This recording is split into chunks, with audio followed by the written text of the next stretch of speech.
j'espère que vous allez bien. Je suis ravie de vous retrouver dans une nouvelle vidéo conseil sur Animal Crossing. Aujourd'hui, je vais vous expliquer, je vais vous montrer comment débuter une nouvelle décoration sur Animal Crossing ou comment débuter la décoration sur le jeu si jamais vous êtes nouveau joueur sur ACNH.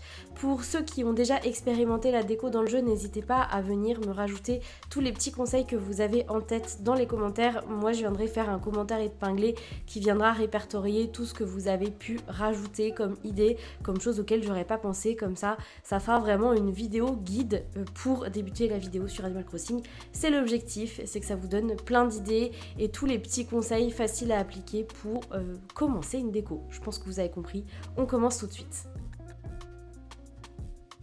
Alors le premier conseil que j'aurais à vous proposer, c'est de commencer à jouer sans vous presser. Vous n'avez aucun objectif avec ce jeu, c'est à vous d'avancer à votre rythme, c'est à vous de découvrir le jeu petit à petit. Alors oui, au début vous allez avoir très peu d'objets, très peu de plans de craft, très peu de choses qui sont débloquées, qui sont accessibles, mais c'est normal. C'est un jeu qui prend un petit peu de temps, c'est un jeu où au départ il faut un petit peu de patience et vraiment les débuts du jeu sont hyper agréables parce que du coup vous allez faire un petit peu plus de gameplay plutôt que de la décoration. Donc le premier conseil que j'aurais à vous donner, c'est vraiment de profiter de ce temps-là, de prendre le temps de récolter tout ce dont vous pourriez avoir besoin comme des ressources. Là je vais récupérer quelques coquillages par exemple parce que en été il y a des plans de craft où il y a besoin de coquillages, etc., etc. Et profitez de chaque saison et de tout ce que le jeu a à vous offrir en temps et en heure. C'est pas une course contre la montre, vous avez compris. Je vais pas vous le répéter pendant 15 fois, je pense que vous voyez un petit peu de quoi je veux parler, mais vraiment profitez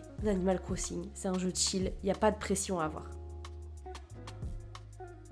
Le deuxième conseil que j'ai à vous partager, c'est d'aller vous inspirer sur des vidéos YouTube, sur du contenu TikTok, Insta. Il y a énormément de contenu aujourd'hui qui pop de partout avec différents formats. Donc en fonction de ce que vous consommez le plus, vous pouvez vraiment trouver des inspi de partout, c'est un truc de fou. Donc n'hésitez pas à vous inspirer de ce que vous voyez. N'hésitez pas non plus des fois à reproduire des choses que vous voyez quasiment au pied de la lettre. Alors je ne dis pas qu'il faut s'approprier le travail de quelqu'un, c'est pas du tout ce que je suis en train de vous dire, c'est juste des fois pour commencer à appréhender la décoration, ça va être sympa de voir comment une personne a créé par exemple ce genre de bâtiment là. Ça vous permettra de mieux connaître certains objets, de mieux connaître les assemblages qu'il est possible de faire avec tel ou tel item, de découvrir aussi peut-être des nouveaux objets que vous n'aviez pas forcément en tête.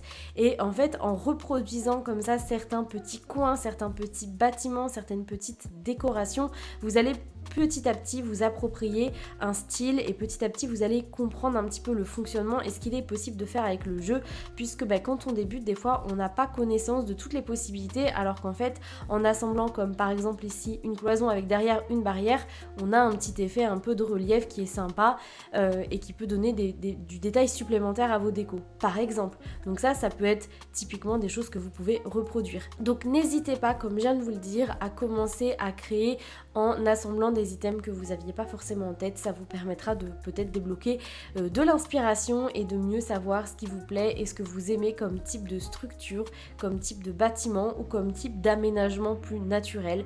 Enfin bref, vous avez compris l'idée je pense. Alors pour certains, le remodel c'est quelque chose qui peut faire peur, qui peut être très compliqué à prendre en main au départ. Donc ce que je peux vous conseiller là-dessus, c'est de commencer par des petites structures qui sont très simples. Notamment avec des inspirations pour faire des petits bâtiments, des espèces de bouts de falaise qui sont très simples à faire avec un petit peu de décoration dessus. En fait, faites des choses simples pour commencer, pour appréhender l'outil qui peut en effet faire un petit peu flipper au départ parce qu'on se dit ok c'est quoi ce truc, par où je vais commencer.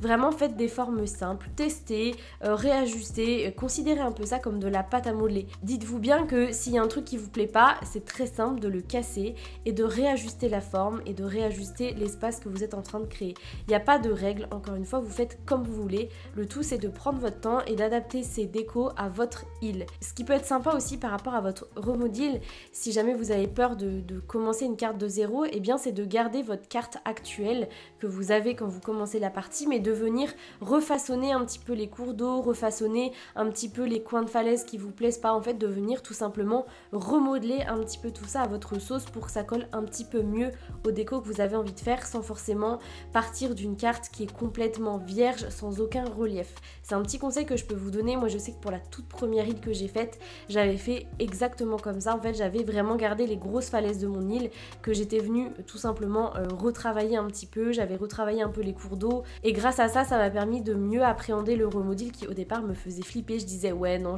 jamais j'utiliserai le remodel. Franchement, je préfère garder le côté naturel de ma carte et aujourd'hui, j'en suis plus du tout là. Mais au moins, ça m'a mis en confiance tranquillement sans forcément me mettre trop de pression. Donc je vous invite vraiment à faire comme ça. Et d'ailleurs, j'en avais déjà parlé, mais je vous en reparle aujourd'hui. Je vous avais partagé un site pour faire vos cartes en amont sur une application en fait qui vous permet de modifier un petit peu votre carte en ligne et comme ça vous partez avec déjà une idée en tête si jamais vous avez peur de partir de rien et de construire directement dans le jeu. Au moins cette carte vous permet de préétablir votre décoration tout simplement. Je vous mettrai le lien en barre d'informations pour ceux que ça intéresse.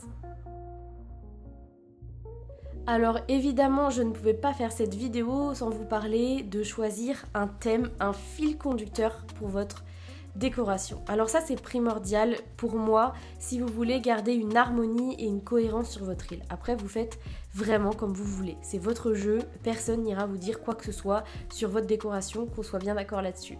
Mais si jamais vous avez vraiment envie de partir sur une vibe, une ambiance, une décoration en particulier, que vous avez vraiment envie de faire quelque chose de joli et d'harmonieux, le fait de choisir un thème, ça va vraiment vous aider à avancer, à choisir les couleurs, à choisir les motifs, à choisir les plantes qui iront bien dans votre thème, à choisir si c'est quelque chose qui est un peu plus urbain ou quelque chose qui est un peu plus naturel. Ça vous permettra d'orienter en fait absolument toute la décoration et ça aide énormément. En fait, c'est comme pour tout, choisir un style de décoration pour une maison, choisir un concept pour une identité visuelle, choisir un thème pour un anniversaire ou pour un mariage. Ça aide énormément à mieux concrétiser ses idées, donc je vous invite vraiment à choisir un thème. J'ai fait plein de vidéos là-dessus où je vous donne des idées de thèmes. Je vous remettrai les vidéos dans la barre d'informations, comme ça vous pourrez aller les retrouver assez facilement. Cinquième conseil que j'ai à vous partager, c'est de débloquer l'île de Joe. Alors Joe, c'est ce personnage qui à un moment donné pop sur votre île quand vous êtes au début et en fait il vous demande de venir sur son île, donc il faut y aller depuis l'aéroport et vous aurez un petit scénario à faire avec lui où il vous montrera ce qu'il y a à faire juste derrière cette porte dans sa maison en fait, qui est son studio photo. Il vous expliquera à quoi ça peut vous servir, bref, vous suivez un petit peu ce qu'il a à vous dire et du coup le lendemain vous allez avoir accès à cet espace là qui se sera débloqué avec tous les vendeurs itinérants qui viennent pour la plupart du temps sur vos îles. Donc on a ici Blaze, on a Ronard qui n'est pas là parce que là actuellement il est sur mon île, on a Racine, donc c'est trop cool parce que des fois on a besoin de buissons, de plantes, de légumes, au moins il est tout le temps ici. On a Serge et Risette, on a Tortimère, on a Sarah que j'aime trop et on a Astrid que pareil j'aime énormément.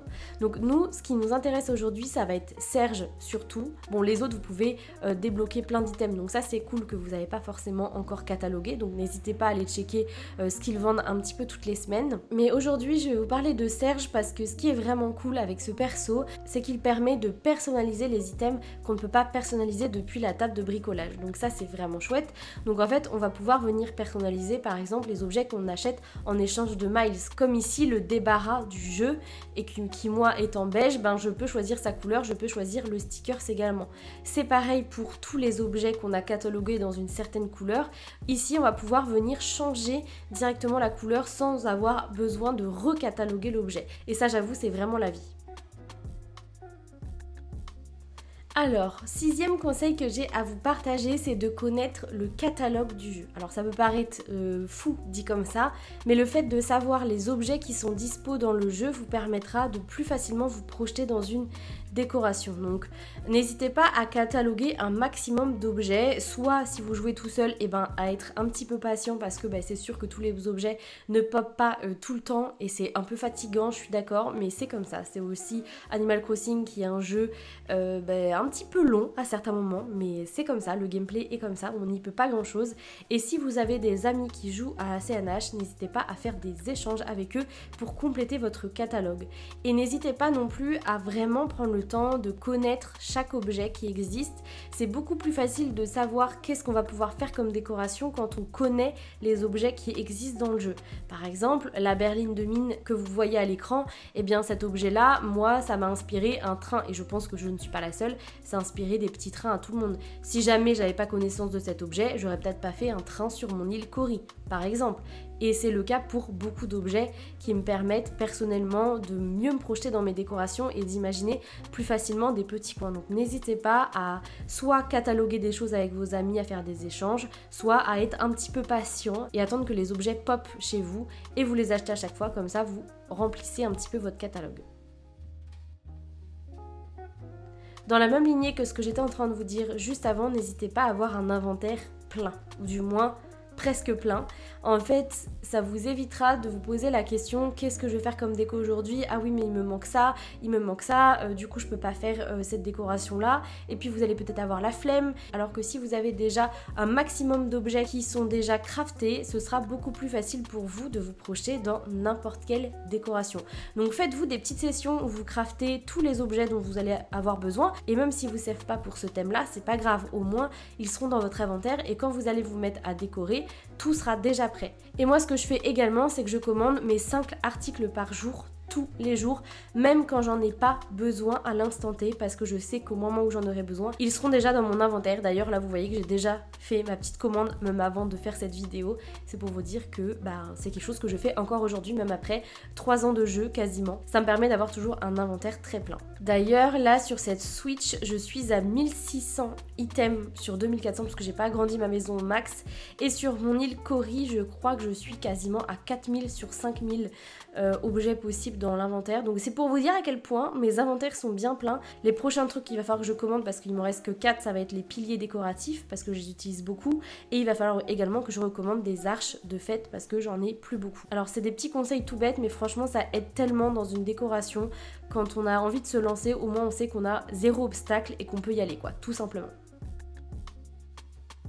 Alors cette astuce, je sais que pour beaucoup vous le faites également, c'est de tout mettre sur vos plages. Donc moi, à chaque fois que je commence un nouveau thème, je mets tous mes habitants sur les plages pour pas qu'ils me gênent dans ma décoration, pour pas que j'ai besoin de les déplacer par la suite parce que en fait je suis en train de faire une falaise et là il y a un bout de maison qui m'embête. Donc tous mes habitants sont sur la plage et tous mes bâtiments le sont également. Par exemple ici j'avais la boutique des Sœurs Doigts de Fée qui prenait à peu près toute la place ici et entre temps j'ai quelques maisons qui sont là, voilà, parce qu'en fait ça me permet de pas bloquer mon espace quand je suis en pleine décoration. Par exemple ici on a le camping, on a également la végétation qui pour ma part est toujours sur mes plages pour pas m'embêter. Franchement moi ça m'aide énormément à pas surcharger ma carte quand j'ai besoin de décorer. D'ailleurs moi je fais partie de la team qui remet sa carte complètement à plat. Quand j'ai débloqué mes 3 étoiles et le remodule, en général toute ma carte est complètement à plat, que ce soit falaise, rivière, parce qu'en fait je préfère créer à partir de zéro. Mais ça c'est un avis personnel, c'est un petit conseil que je vous lance au passage si jamais vous avez besoin de savoir un petit peu comment moi je m'y prends. Et bien je fais comme ça,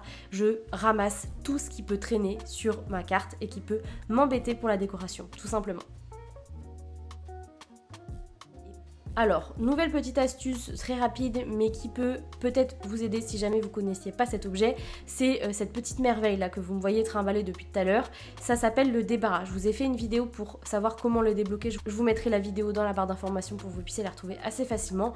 Cet objet là se débloque à partir d'un moment. Il vous permet d'accéder directement à l'inventaire que vous avez dans votre maison. Donc c'est trop bien. Ça vous évite de faire des allers-retours quand vous êtes en pleine décoration avec l'endroit où vous êtes en train de décorer et votre maison, et vous avez plus qu'à récupérer tous vos objets et comme ça vous les avez directement dans vos poches. Ça c'est vraiment la vie. Dites-vous que quand on a commencé le jeu, pour les joueurs qui débutent vous pouvez peut-être pas comprendre ce truc là, mais au départ quand on a commencé le jeu, nous il y a quasiment 3 ans, on n'avait pas ce truc là. On faisait des allers-retours dans notre maison H24 et c'était vraiment hyper long, surtout quand on était en mode full décoration. Franchement ça prenait trop de temps, alors que là aujourd'hui on a cet inventaire qui nous permet de reposer des objets ou de prendre des objets depuis chez nous et ça c'est vraiment la vie.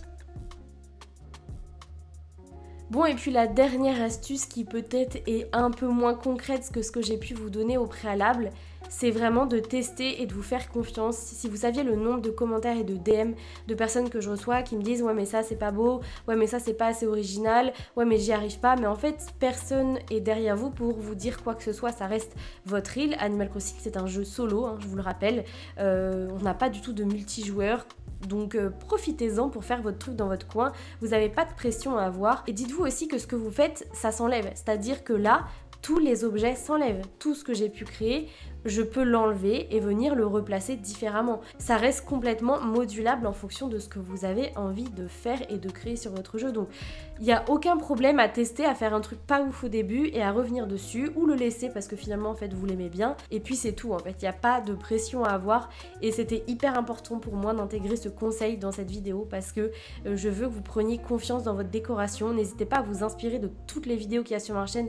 Franchement, j'ai créé cette chaîne YouTube pour vous donner plein de conseils et d'inspiration, donc n'hésitez pas à poncer le contenu que je vous ai proposé pour vous aider, pour vous inspirer, pour vous donner confiance. Franchement, kiffez votre jeu, c'est tout ce que j'ai à vous dire. Bon, ça y est, on est à la fin de cette vidéo. J'espère que ça vous a plu, que ça vous aura aidé et que tous mes petits conseils pourront vraiment vous servir concrètement dans votre jeu. Pour les joueurs qui ont bien appréhendé la décoration, n'hésitez pas à me rajouter vos conseils en commentaire. Comme je vous l'ai dit, je ferai un commentaire épinglé qui viendra regrouper tout ce que vous avez pu me dire. Franchement, ça pourra aider tellement de gens qui galèrent. Et puis, moi, je vais vous laisser ici pour cette vidéo. On se retrouve la semaine prochaine pour une nouvelle décoration et ce sera la dernière sur Cory. Enfin... si ce sera la dernière, puisqu'en fait je vais vous partager plein de petites choses sur Cory, mais ce sera pas de la déco en tant que telle. Bref, vous allez voir, je me perds dans mes explications. Et puis la semaine prochaine, donc dans 2 semaines pile, vous aurez la visite finale de Cory. Donc un peu de patience, on se retrouve très très vite sur mon thème provençal. J'arrête de parler, parce que là ma conclusion dure 20 minutes, c'est pas possible. Je vous souhaite une bonne journée, je vous dis à très vite pour la suite. Salut!